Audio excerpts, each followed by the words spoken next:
3. Karibu watu wote. Santé. Nous allons prier pour commencer. On aimerait que le Seigneur nous enseigne. Tuombe kwa kuanza ili Mungu awe mwalimu wetu asubuhi ya leo. Amen.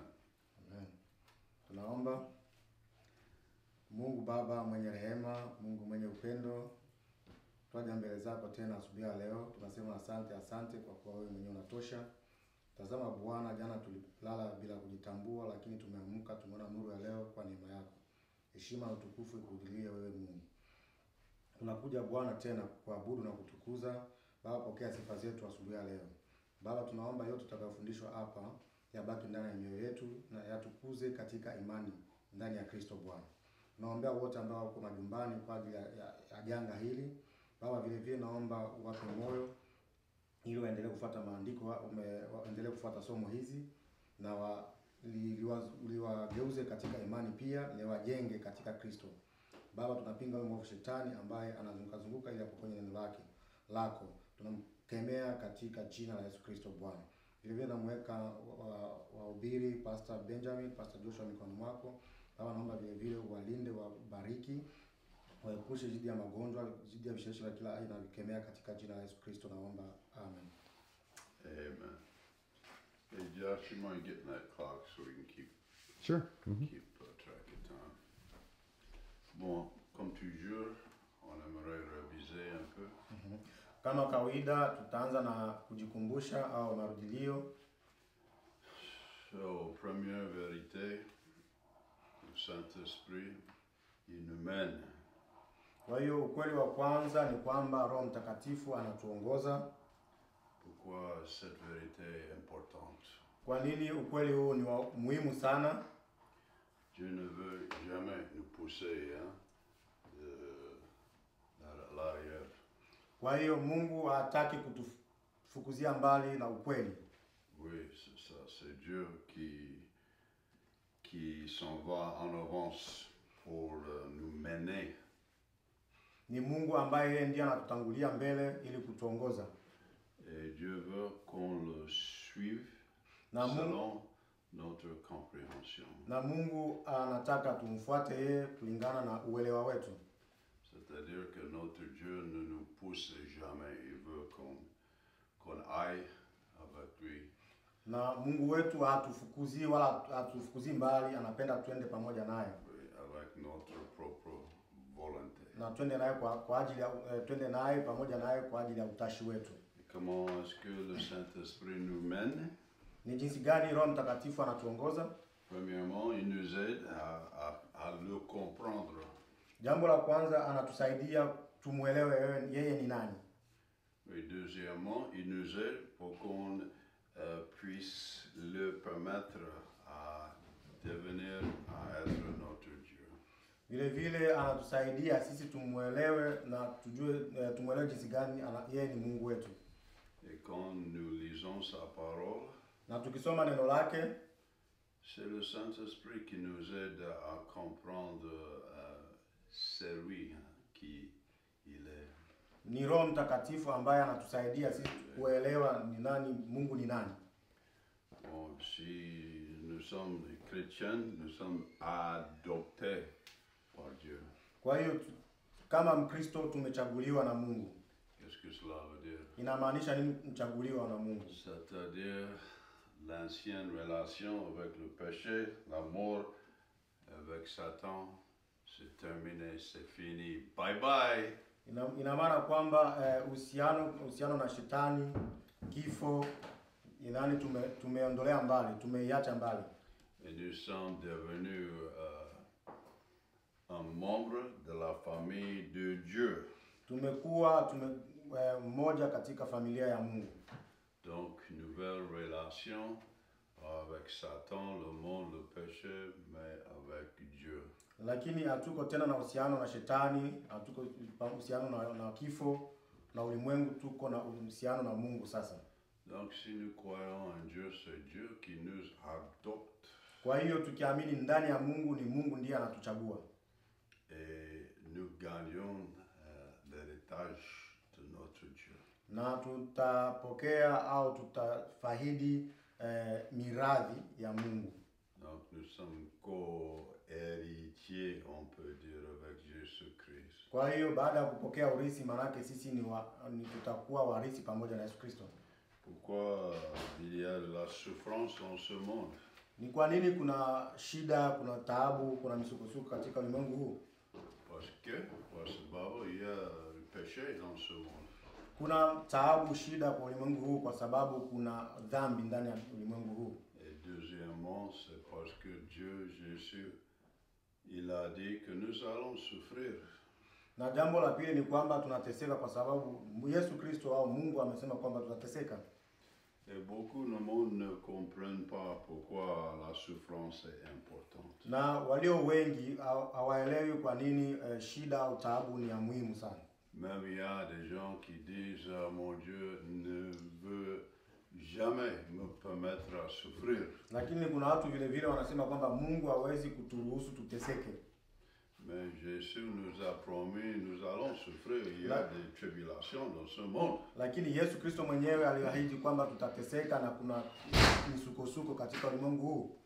Donc on doit comprendre pourquoi il y a de la souffrance. Na tunabidi tuelewe kwa nini kuna shida, kuna taabu katika ulimwengu huu. La réponse est que la souffrance apporte gloire à Dieu. Jibu ni kwamba misukosuko, taabu, shida inaleta utukufu kwa Mungu. Et pour nous, ça nous bénit la souffrance. Na kwa sisi wa Kristo shida inatubariki. Bariki, tu bariki, oui c'est ça. Donc première question, comment est-ce que la souffrance apporte la gloire à Dieu? Swali ya kwanza ni kwamba ni jinsi gani shida inaleta utukufu kwa Mungu? Et voici la réponse. Jibu ni hii. Quand nous souffrons, ndani ya shida, nous sommes en train de dire au monde entier que mon Dieu, il est plus grand que ma souffrance. Kwa hiyo ndani ya shida tunawaambia ulimwengu kwamba Mungu ni mkuu, ni mkubwa kuliko shida zangu. C'est une vérité qui est très importante. Na huo ni ukweli muhimu sana. Donc connaître Dieu est beaucoup plus important que souffrir. Kwa hiyo kumjua Mungu ni muhimu sana kuliko kuteseka. Et deuxième question, comment est-ce que la souffrance nous bénit? Swali la pili ni kwamba ni jinsi gani shida au taabu zinatubariki? La souffrance nous aide à crier à Dieu. Shida, ndani ya shida inatusaidia sisi tuendelee kumlilia Mungu. La souffrance nous aide à mieux comprendre notre Dieu. Shida inatusaidia sisi kumuelewa Mungu vizuri, kumuelewa kiundani zaidi. La souffrance augmente notre foi. Na vile vile shida zetu zinazidisha au zinakuza imani yetu. Et la souffrance aussi nous aide à comprendre la vérité, cette vérité-ci. Na vile vile shida inatusaidia kuelewa ukweli huu. Rien ne peut voler, rien ne peut prendre ma foi en Jésus-Christ. Kwa hiyo shida zetu vile vile zinatusaidia kujua ukweli kwamba hakuna anaweza kuiba imani yangu ndani ya Yesu Kristo. Et puis personne ne peut voler, prendre ma foi en Jésus-Christ. Hakuna ambaye anaweza kahiba au hakuna ambaye anaweza kanyang'anya imani yangu ndani ya Yesu Kristo. Donc les gens peuvent me mettre dans une prison. Kwa hiyo ulimwengu au watu wanaweza kaniweka ndani ya jela au kifungoni. Les gens peuvent prendre ma voiture, ma maison. Watu wanaweza kuchukua gari yangu, nyumba yangu. Mais les gens ne peuvent pas voler ma foi en Jésus. Lakini watu hawawezi kuiba au kunyang'anya imani yangu ndani ya Yesu Kristo. Alléluia. Ndio. D'accord. Oui. Donc c'était la révision. On aimerait commencer avec Romains 8. Hiyo ilikuwa ni kujikumbusha au makumbusho. Kwa hiyo tunaanza somo letu katika kitabu cha Warumi 8. C'est verset 19 à 22. Nasema tutasoma. Je Je vais le mettre ici. Hein? Tutasoma Warumi 8:19-22. Kwa hiyo iko kwenye ubao. Oui, tu peux le faire ici. Hein? Tutasoma katika screen yetu. Warumi 8:19-22.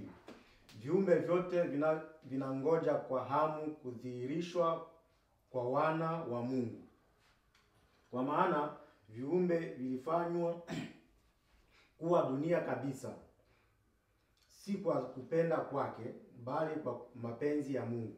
Hata hivyo kulikuwa na matumaini kwamba siku moja viumbe vyote vitawekwa huru kutoka katika utumwa wa kuharibika na vipewe uhuru na utukufu wa watoto wa Mungu. Tunajua kwamba mpaka sasa viumbe vyote vimekuwa vikilia kwa uchungu mkali kama ule wa uzazi. Amen. Donc, ne sont pas seulement les chrétiens qui attendent une nouvelle vie qui est parfaite. Kwa hiyo sisi sio wale wa Kristo ambao tu tunasubiri kuwa na maisha kamilifu. Ce verset-ci nous disent Andiko hii inatuambia hivi que la création aussi attend une nouvelle vie parfaite. Kwa hiyo viumbe navyo vinasubiri maisha kamilifu. Qu'est-ce que c'est la création? Viumbe ni nini? Et création en Kiswahili? Création c'est viumbe. Viumbe, d'accord. Yeah. Ce ne sont pas les anges. Sio malaika. Ce ne sont pas les mapepo, démons. Sio viumbe sio malaika, sio mashetani, sio mapepo. Oui, ce n'est pas satané. Création, c'est la terre avec la vie des plantes, des animaux aussi. Kwa hiyo viumbe ni kwamba ni ulimwengu huu na maisha ya nyama na miti. Oui, nyama.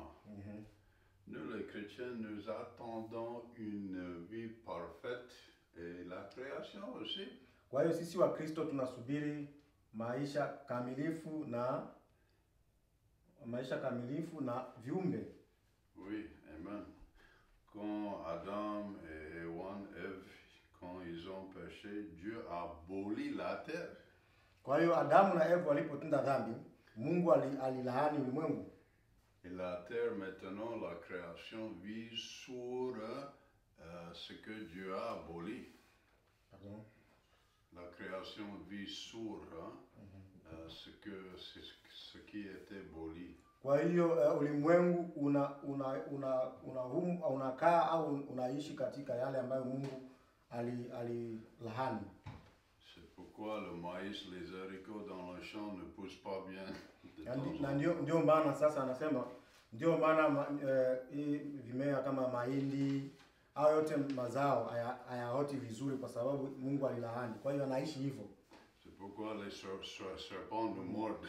Na ndio maana nyoka zinatuuma zikituona. C'est pourquoi les animaux nous gênent. Na ndio maana nyama zile ambazo ni kali zikituona zinatusumbua.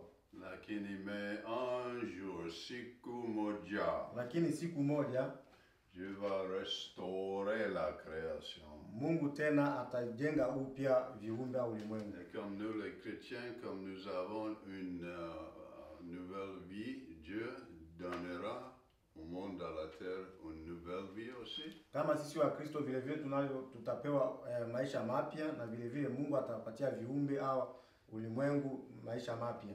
Amen. Amen. Oui, sans boli.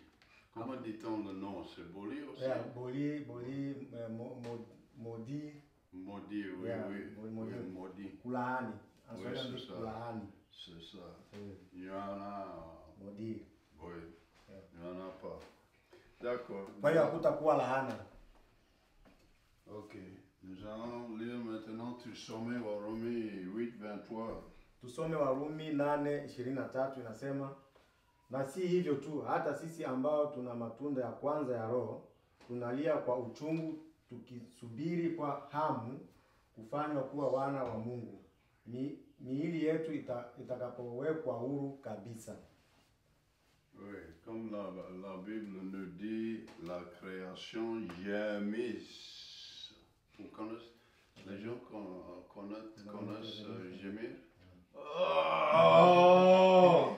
Lemon Swahili. Kama vile Mungu anavyosema ulimwengu una lemon Swahili. Oui.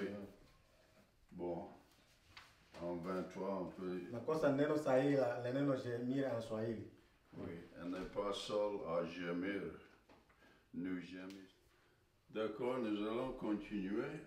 Un peu de clarification avec Tunalia. Kwa hiyo tunaendelea ili tueleweshe neno tunalia vizuri, kuugua. Vas-y. Kwa hiyo kama alivyosema kwamba hata sisi wa Kristo bado tunaugua au bado tunalia, tunateseka. D'accord. Donc là, comme on vient de dire, la création gémisse parce que la création aimerait être parfaite. Kwa hiyo namaanisha kwamba viumbe au sisi wa Kristo au wa binadamu bado wanateseka, wanaugua, kwa ajili wanataka wawe kamilifu. Et nous chrétiens aussi, nous gémissons parce que nous aimerions devenir parfaits aussi. Kwa hiyo hata sisi wa Kristo vile vile tunaugua, tunateseka, tunalia kwa sababu na sisi tunataka tuwe kamilifu. Donc nous adaptons notre adoption. Kwa hiyo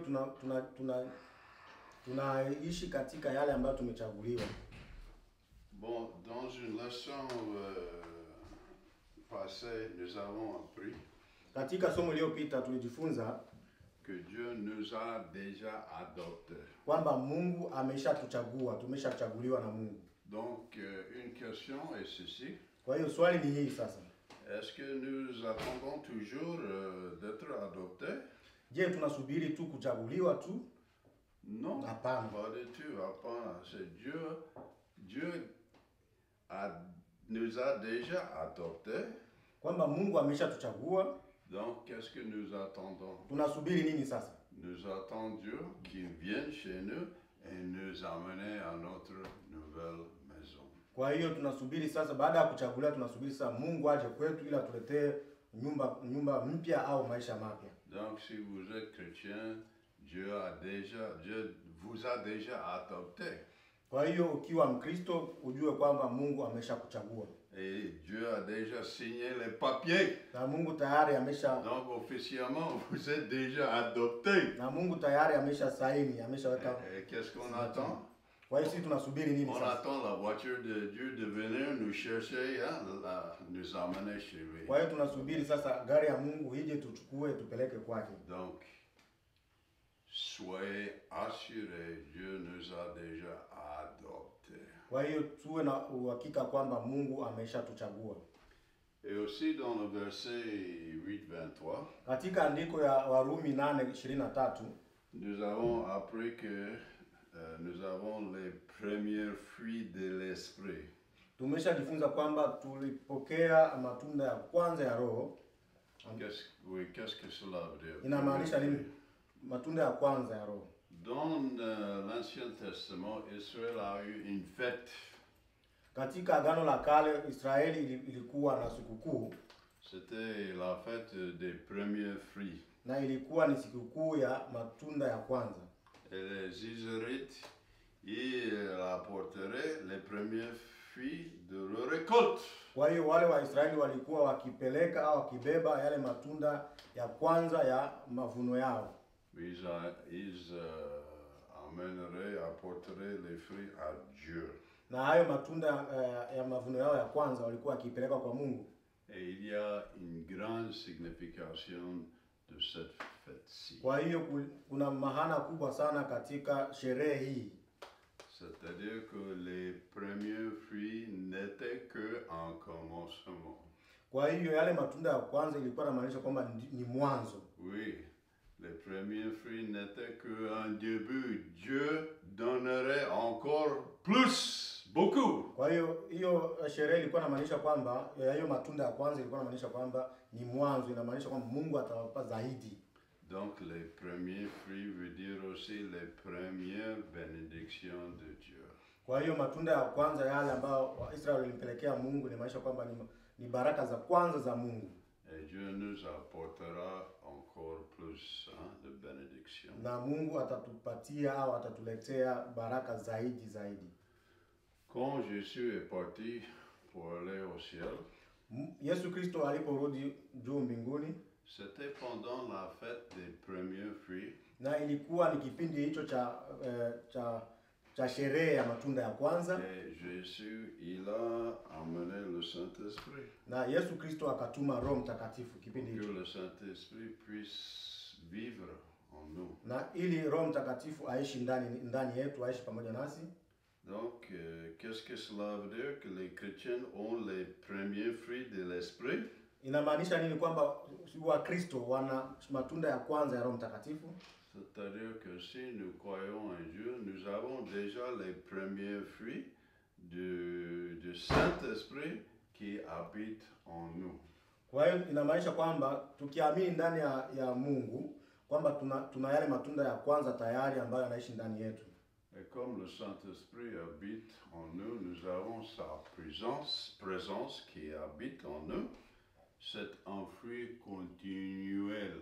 Kwa hiyo kama Roho Mtakatifu anaishi ndani yetu, inamaanisha kwamba Roho Mtakatifu yuko pamoja nasi, yuko muda wote na sisi. Inamaanisha hayo ni matunda ambayo ni endelevu. Et Dieu a préparé pour qu'on puisse avoir ces fruits-ci jusqu'à la fin de l'éternité. Na Mungu aliandaa tayari kwamba tupate matunda haya kwanza hadi mwisho wa dunia, hadi milele. Donc on peut dire que nous pouvons fêter la fête des premiers fruits chaque jour parce que nous avons déjà ces premiers fruits. Kwa maana nyingine tunaweza tukasema kwamba tunaweza tunasherehekea matunda ya kwanza kila siku kwa kuwa tayari tumeshapewa matunda ya kwanza ya Roho Mtakatifu. Et à la fin de ce verset-ci 23, na mwisho wa andiko hii ya Warumi 8:23, Dieu nous enseigne cette vérité-ci. Mungu anatufundisha ukweli huu. Notre adoption aussi sera le résultat de la délivrance de nos corps. Kwa hiyo kuchaguliwa kwetu pia itakuwa ni matokeo ya kuokolewa au kufunguliwa kwa mwili wetu. Oui, c'est ça. Donc pour nous, en tant que chrétiens, nos esprits sont déjà sauvés, restaurés. Kwa hiyo sisi kama Wakristo nafsi zetu au roho zetu zimeshaanziwa mwanzo tena. Ce sont nos corps maintenant qui attendent cette restauration. Kwa hiyo ni miili yetu ambayo inasubiri hiyo kuwekwa upya tena. Donc Dieu nous donnera un corps parfait. Kwa hiyo Mungu atatupatia mwili kamilifu qui sera comme le corps de Jésus après sa résurrection. Ambayo itafananishwa na kama vile mwili wa Yesu Kristo baada ya kufufuka kwake. C'est-à-dire que nous serons sans péché. Kwa hiyo inamaanisha kwamba tutakuwa bila dhambi, avec la justice de Dieu, tutakuwa na haki ya Mungu et éternelle, ambayo ni haki ya milele. Mungu asifiwe. Amen. Oui. Dans une autre leçon, dans la leçon dans l'avenir, nous allons étudier cette vérité-ci encore. Kwa hiyo somo inayofuata vile vile tutajifunza ukweli huu ili tuelewe vizuri. Donc on va continuer avec verset 24-25. Kwa hiyo tutaendelea na Warumi 8:24-25.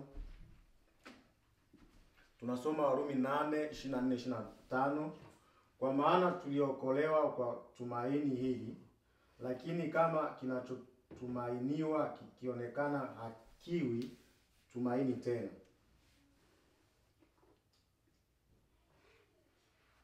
Je, kuna mtu anayetumaini kupata kitu alicho nacho? Lakini tunapotumaini kupata kitu ambacho hatunacho, basi tunakingoja kwa subira. Kwa subira, amen. C'est-à-dire qu'on ne peut pas séparer l'espoir et le salut. Kwa hiyo hatuwezi kutenganisha matarajio na wokovu. D'accord. Dans le passé, Dieu a planifié de nous sauver. Wakati uliopita Mungu aliahidi au alipanga kutuokoa au kutukomboa. Actuellement, Dieu nous a sauvés si nous croyons en Jésus. Kwa sasa Mungu tayari ameshatuokoa, kama tunaamini ndani ya Yesu, ameshatukomboa. Et dans l'avenir, Dieu va compléter notre salut en nous prenant au ciel. Kwa hiyo wakati unaokuja Mungu atakamilisha wokovu wake kwetu baada ya kutupeleka kuwa naye, tuishi naye milele. Voilà notre espoir que Dieu nous donne, à nous tous. Na hiyo ndiyo matarajio au hiyo ndiyo tegemeo letu ambao Mungu anatupatia sote. Donc sur quelle vérité est-ce que notre espoir est basé et fondé? Kwa hiyo ni ukweli ambao roho zetu zimekaa au ambazo zinang'ang'ania hapo. Cet espoir n'est pas basé sur notre foi, non. Kwa hiyo matumaini yetu sio kwa ajili ya imani yetu tu, hapana. Cet espoir est basé sur les promesses de notre Dieu. Kwa hiyo matumaini yetu yanalenga sana au yanaegemea sana katika ahadi za Mungu. Amen. Amen. Oui. Donc notre espoir basé sur les promesses de Dieu. Kwa hiyo imani yetu ambayo inaegemea katika sio imani na maana inaegemea katika ahadi za Mungu. Donc notre espoir, ce n'est pas que nous ne pouvons pas, peut-être nous ne pouvons pas le perdre, notre salut, c'est clair? Oui. Kwa hiyo imani yetu inaegemea katika ahadi za Mungu. Kwa hiyo imani yetu iko pale, hatutaki kuipoteza hiyo wokovu wa Mungu. Mais notre espoir est basé sur cette vérité. Si c'est impossible, nous ne pouvons pas perdre notre salut. Parce que ce Bible, c'est une garantie de Jésus-Christ sur la croix. Kwa hiyo tumaini yetu yenyewe imeegemea sana katika ukweli huu ambao ni kulinda ahadi ya Mungu ya wokovu wake kwetu ambao tunaogopa kuupoteza. Hiyo ndio matumaini yetu katika ahadi za Mungu ambao ni wokovu kwetu ambao hatutaki kupoteza. C'est Jésus lui-même qui nous a donné son garantie. Na ni Mungu ambaye alituhakikishia hiyo, ni Yesu Kristo mwenyewe alituhakikishia hiyo. Amen. Yeah. D'accord. Amen. OK, verset 26, 27. Na Warumi sura ya 8 26 27. Tusome neno la Mungu. Tunasoma, hali kadhalika Roho hutusaidia katika udhaifu wetu, kwa sababu hatujui kuomba ipasavyo, lakini Roho mwenyewe hutuombea kwa uchungu usioelezeka kwa maneno. Na Mungu ambaye anachunguza mioyo yetu anafahamu mawazo ya Roho, kwa maana Roho waombea watakatifu kufuatana na mapenzi ya Mungu. Amen. So, en tant que chrétien, nous sommes sauvés. Kwa hiyo kama Mkristo tumeokombolewa, nous sommes toujours faibles. Lakini bado sisi ni wadhaifu. En tant que chrétien, nous sommes sauvés. Kama Mkristo bado tumeokoka au tumekombolewa. Mais le péché, la mort, Satan, ils sont toujours plus puissants que nous. Lakini bado tu dhambi, shetani bado ni wana nguvu, na kifo bado wana nguvu kwetu. Mais la beauté de cette vérité-ci est le suivante. Lakini uzuri wa ukweli huu ni hii. Quand nous sommes faibles, tunapokuwa wadhaifu, hata kama sisi ni Wakristo, on appelle Dieu pour nous aider. Tunaweza tukamuita Mungu atusaidie. Voilà la différence entre tous les autres et nous qui sommes chrétiens. Na hiyo ndio utofauti wa dhehebu nyingine na sisi Wakristo. Les autres n'appellent pas Dieu. Wengine hawamuiti Mungu. Dieu est là. Mungu il nous attend. Mungu yupo hapo. Il aimerait qu'on l'appelle. Mungu yupo hapo anatusubiri, muda wote anataka tumuite. Beaucoup de gens ne l'appellent pas. Pourquoi? Lakini watu wengi hawamuiti Mungu. C'est difficile à comprendre. Ni vigumu kuelewa. C'est comme un petit enfant, il a besoin de sa mère, son père, mais l'enfant ne dit rien. Ni sawa sana vile mtoto mdogo anahitaji baba yake, anahitaji mama yake, lakini hasemi lolote kwa baba yake wala mama yake. Maman, papa, aide-moi, s'il vous plaît, j'ai besoin de vous. Kwa hiyo mtoto hasemi mama, mimi nakuhitaji. Mais l'enfant ne dit rien. Lakini mtoto hasemi lolote. Ça c'est très triste. Na hiyo ni sikitiko kubwa. Oui, amen. Nous sommes faibles. Tuko wadhaifu. Mais nous pouvons permettre Dieu à nous aider. Lakini tunaweza tukamwomba Mungu atusaidie. Bon, qu'est-ce que la Bible nous dit? Je vais écrire ce verset ici, mais tu peux le voir, ou bien vous pouvez le voir après.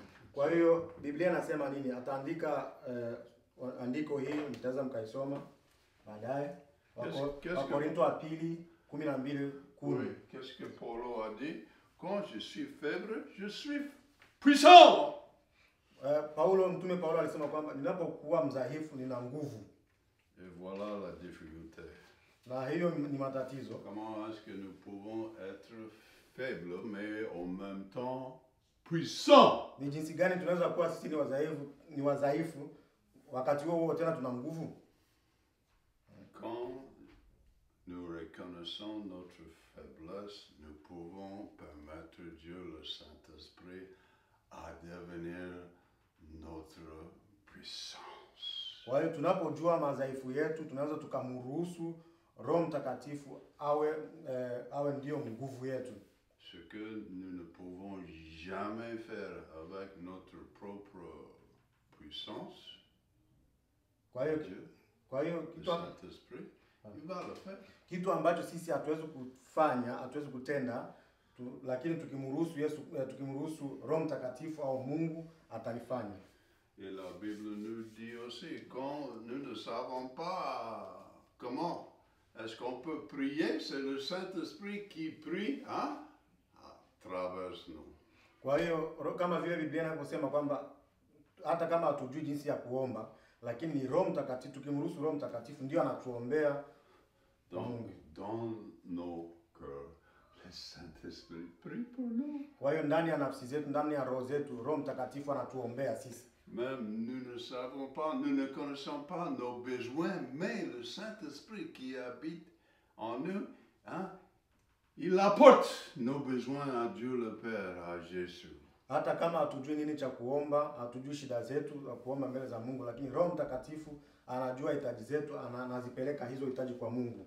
Kwa sababu Dieu le Père, Dieu le Saint-Esprit, Dieu le Fils Jésus-Christ, moja pekee.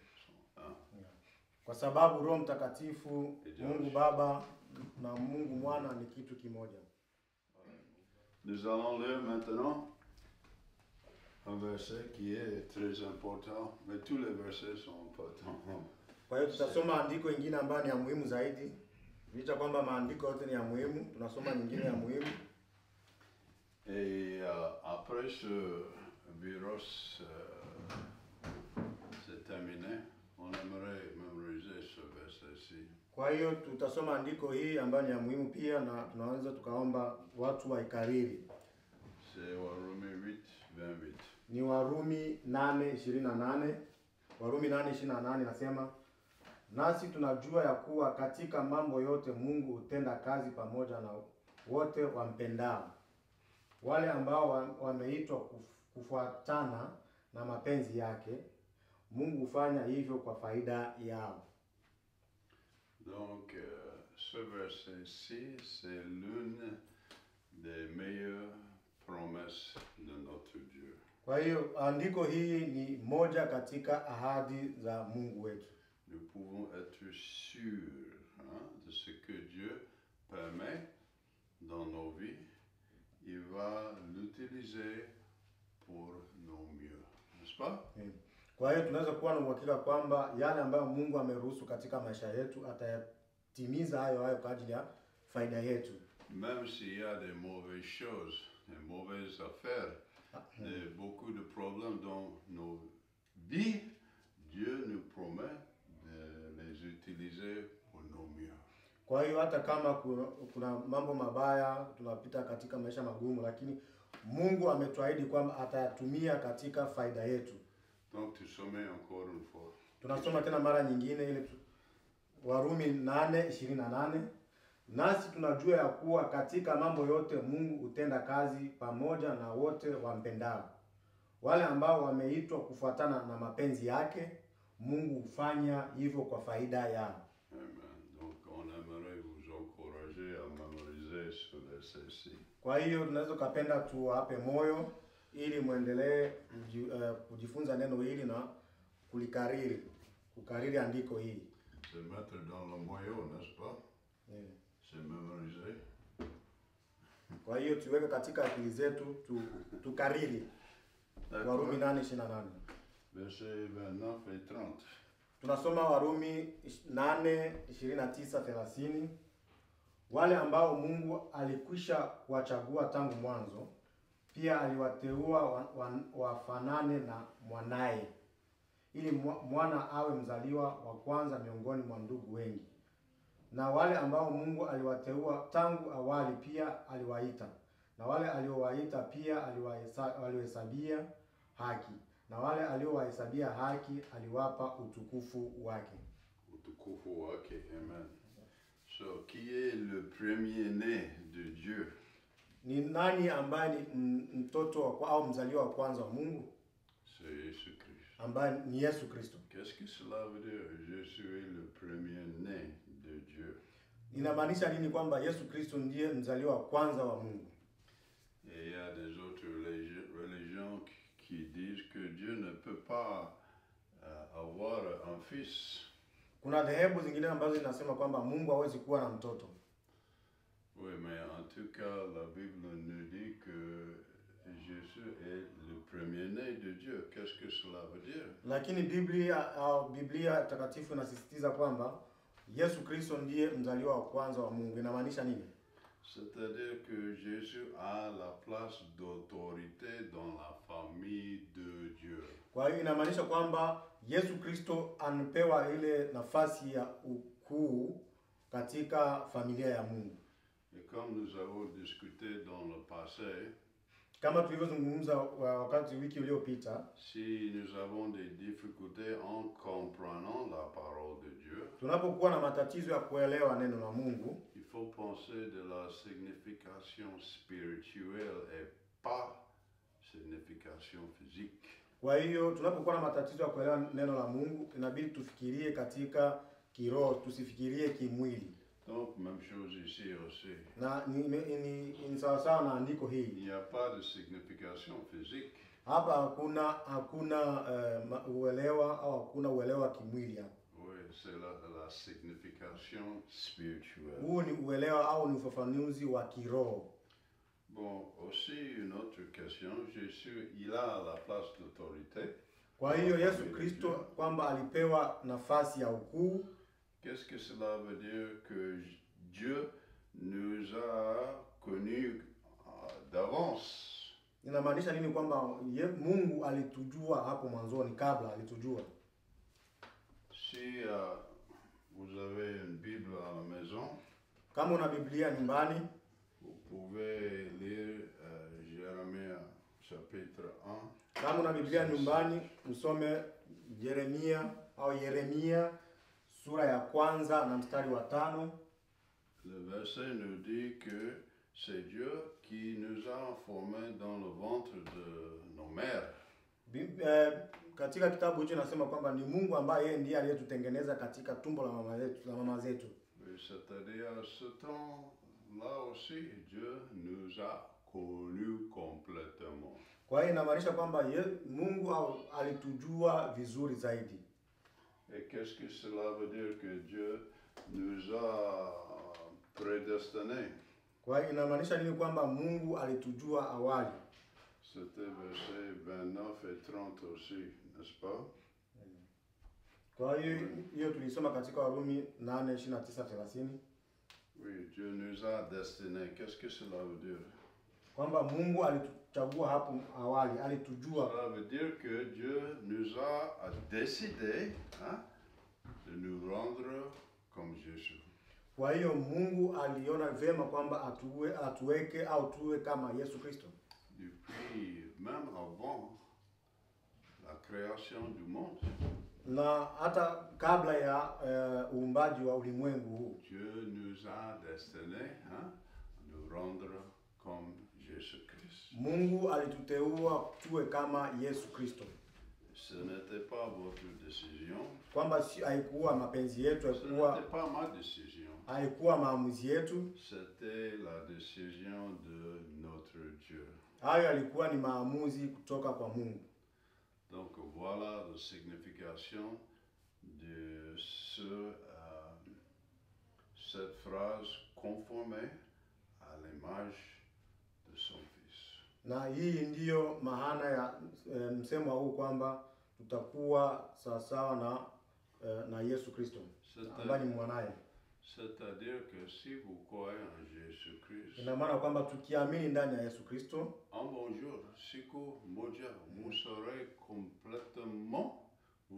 complètement comme Jésus-Christ en toute manière, sauf sa divinité. Kwa hiyo ina maana tukiamini ndani ya Yesu Kristo, siku moja tutakuwa kama Yesu Kristo, isipokuwa tu ule ukuu wake, ule Mungu wake. C'est encore notre espoir. Ile lakini hiyo tena ni tumaini yetu. Nous serons complètement libres, sans péché, complètement comme Jésus, sauf sa divinité. Kwa hiyo hiyo ni tumaini yetu tena kwamba tutakuwa kamilifu kama Yesu Kristo, lakini licha ya hivyo kwamba tutakuwa kama Yesu Kristo, isipokuwa tu utukufu wake au ule uungu wake. Et les deux versets nous disent que Dieu nous a justifiés. Na andiko hizi mbili zinasema kwamba Mungu alituchagua au Qu'est-ce que cela veut dire? Alituteua. Inamaanisha nini? C'est-à-dire que Dieu nous a donné sa propre justice. Kwa hiyo inamaanisha kwamba Mungu kama alituteua, inamaanisha kwamba Mungu alitupatia haki yake. C'est le thème de Warumi. Na hiyo ndio katika ya Warumi. Justice, haki ya Mungu, justice de Dieu. Kwa hiyo neno Warumi katika ile neno Warumi inamaanisha kwamba haki ya Mungu. C'est le plus bon cadeau qu'on peut jamais recevoir, n'est-ce pas? Kwa hiyo na hiyo ni zawadi nzuri au bora sana ambayo tunaweza tukapokea. Haki ya Mungu. Didi, tu n'as pas de justice. Kwamba mimi Didi sina haki ya Mungu. Mais Dieu, il te donne sa propre justice. Lakini Mungu ananipatia haki yake. Mimi sina haki, lakini Mungu ananipatia haki yake. Maintenant, frère, tu as ce grand cadeau, la justice de Dieu. Amen. Kwa hiyo Mungu hapo amenipatia zawadi nzuri bora, kuwa na haki ya Mungu. Et qu'est-ce que cela veut dire? Dieu nous a glorifiés. Inamaanisha nini kwamba Mungu Voilà une autre vérité qu'on ne peut pas imaginer. Na ingine ukweli ambayo hatuwezi Mungu alitupa utukufu wake. Dieu nous a déjà garanti à partager sa gloire. Inamaanisha kwamba Mungu alishatuhakikisha kwamba tutakuwa sehemu ya ile utukufu wake. Et la question est que comment est-ce que Dieu peut accomplir toutes ces choses pour nous? Swali tunajiuliza sasa, ni jinsi gani Mungu anaweza akatimiza yote haya kwetu? Donc tout ce que nous arrive sur cette terre-ci, Dieu le prend, Dieu le tourne, Dieu utilise pour nous et puis pour sa gloire aussi. Kwa hiyo yote ambayo anaweza katufikia hapa chini ya jua, Mungu anayageuza ili na anayatumia kwa ajili ya utukufu wake. C'est incroyable. Ni jambo ambalo ce qui nous attend aussi. Ni jambo ambalo haliwezi kufikirika. Mais nous avons déjà les premiers fruits ici. Lakini hapa tumeshakuwa na matunda yale ya kwanza. Dieu qui habite en nous. Ambaye Mungu ambaye anaishi ndani yetu. Mungu asifiwe. Amen. Amen. D'accord, verset 31. Tusome Warumi 8:31. Tuseme nini basi kuhusu haya yote? Ikiwa Mungu yuko upande wetu, ni nani atakayetupinga? Amen. Amen. Donc, qu'est-ce que nous pouvons dire? Tuseme nini basi? Si Dieu nous a donné déjà toutes ces choses, kama Mungu ameshatupatia yote haya, on est à côté de la route en attendant Dieu, hein, qui va venir nous amener chez lui. Kwamba tuko kando ya barabara tunamsubiri Mungu aje atuchukue twende kwake. Qu'est-ce que nous pouvons dire? Tena tuseme nini? Si Dieu est avec nous, qui peut être contre nous? Kama Mungu yuko upande wetu, nani ambaye atakuwa? Si Dieu est avec nous, est-ce qu'il y a quelqu'un qui est plus puissant que Dieu, qui peut nous voler notre salut? Kama Mungu yuko upande wetu, nani ambaye anaweza kutupinga? Nani ambaye anaweza kaiba ule wokovu wetu? Si Dieu est pour nous, est-ce qu'un prêtre peut voler notre salut? Mungu akiwa upande wetu, je, askofu anaweza kaiba wokovu wetu? Hapana. Si Dieu est avec nous, est-ce que un ancien de l'église peut voler notre salut? Je, Mungu akiwa upande wetu, mzee wa kanisa anaweza kaiba wokovu wetu? Hapana. Si Dieu nous a déjà sauvés, est-ce que un autre humain peut voler notre salut? Kama Mungu ameshatupatia wokovu, ameshatuokoa, je, kuna binadamu ambaye anaweza kaiba wokovu wetu? Hapana. Hapana. Si Dieu est avec nous, est-ce que Satan ou bien ses démons peuvent voler notre salut? Kama Mungu yuko upande wetu, je, shetani au mapepo yanaweza kaiba wokovu wetu? Hapana. Hapana, oui. Il faut comprendre pourquoi on répète un peu ici, c'est très important. Na muelewe kwa nini tunarudilia swali hizi, ni za muhimu. Personne, rien, hein, ne peuvent voler notre salut. Kwa hiyo hakuna mtu yeyote, hakuna binadamu yeyote ambaye anaweza kahiba wokovu wetu. Il y a des gens qui pensent peut-être j'ai beaucoup péché, c'est-à-dire j'ai beaucoup péché et puis j'ai perdu mon salut. Kuna watu ambao wanajua kwamba nimetenda dhambi nyingi sana, kwa hiyo nimepoteza wokovu wangu. Hapana. Si Dieu lui-même nous a sauvés, est-ce qu'il y a un acteur qui peut venir de notre côté, qui peut prendre, voler notre salut? Je, kama Mungu ameshatuokoa, kunaweza kuwa jambo lolote ambalo linaweza likaja kupokonya au kuiba ile wokovu wetu? Impossible. Hapana, haiwezekani. Donc nous sommes maintenant sur verset 22. Kwa hiyo tunasoma Warumi 8:32. Avant qu'on... J'aimerais un bon jour qu'on mémorise ce verset-ci aussi. Kwa hiyo siku nyingine ambayo anaweza kapenda tusome, tujifunze au tukariri andiko hili ya Warumi 8:31. D'accord, verset 32. Kwa hiyo tunaenda sasa katika Warumi 8:32. Tunasoma Warumi 8:32. Ikiwa Mungu hakumwacha mwanae bali alimtoa kwa ajili yetu sote, atatupatia pamoja na mwanae vitu vyote? Merci à Dieu. Bon, une autre question. Swali nyingine ni hii.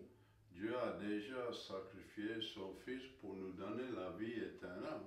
Mungu ameshamtoa mwanae kwa ajili ya kutupatia sisi maisha ya milele au c'est-à-dire que en sacrifiant son fils unique pour nous, est-ce que Dieu pourrait nous chasser du ciel? Kwa hiyo kwa kumtoa mwanae wake wa pekee kwa ajili ya sisi tuokolewe, je, Mungu anaweza katufukuza katika mbingu au maisha ya milele? Non. Hapana. Hapana. Il y a beaucoup de hapana qui viennent aussi. Hein? Yeah. Une autre question. Comme Dieu nous a sauvés, hein, en tant que ses ennemis, et après nous sommes devenus ses enfants, est-ce que après Dieu peut nous chasser du ciel? Hapana. Kwa hiyo kama Mungu alituokoa tulipokuwa mbali naye kama maadui, ametuokoa sasa tumekuwa wanaye, je, anaweza katufukuza mbinguni? Hapana. Oui, Dieu nous est rendus purs et Dieu nous a donné sa justice, et après cela, est-ce qu'il peut nous chasser du ciel? Non. Kwa hiyo Mungu ameshatugeuza kuwa wakamilifu, watakatifu, na ameshatupatia haki yake. Kwa hiyo hawezi tufukuza tena katika uzima wa milele. Hapana, hawezi tufukuza. Jésus lui-même nous a donné notre salut. Kwa hiyo Yesu Kristo mwenyewe alitupatia wokovu wetu. Est-ce que Jésus aimerait reprendre ce qu'il nous a donné? Hapana. Je, Yesu Kristo tena anaweza kapenda nyang'anye ule wokovu aliotupatia? Hapana. Si le pouvoir de la croix est plus que assez pour nous sauver, est-ce que la puissance de Christ ne peut pas nous garder? Sauver? Kwa sababu utukufu wa Mungu pale, utukufu wa Yesu Kristo pale msalabani umeshatuokoa.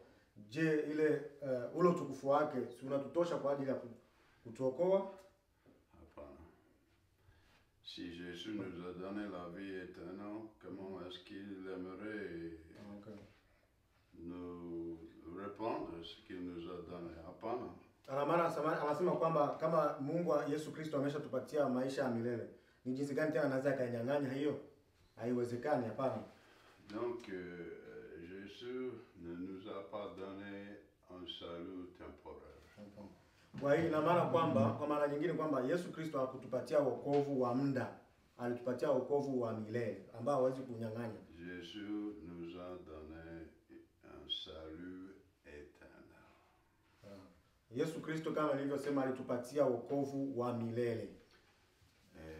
Jésus ne nous a pas seulement donné notre salut, mais il est le mécanicien de notre salut. C'est-à-dire que c'est Jésus qui fait l'entretien de notre salut, n'est-ce pas?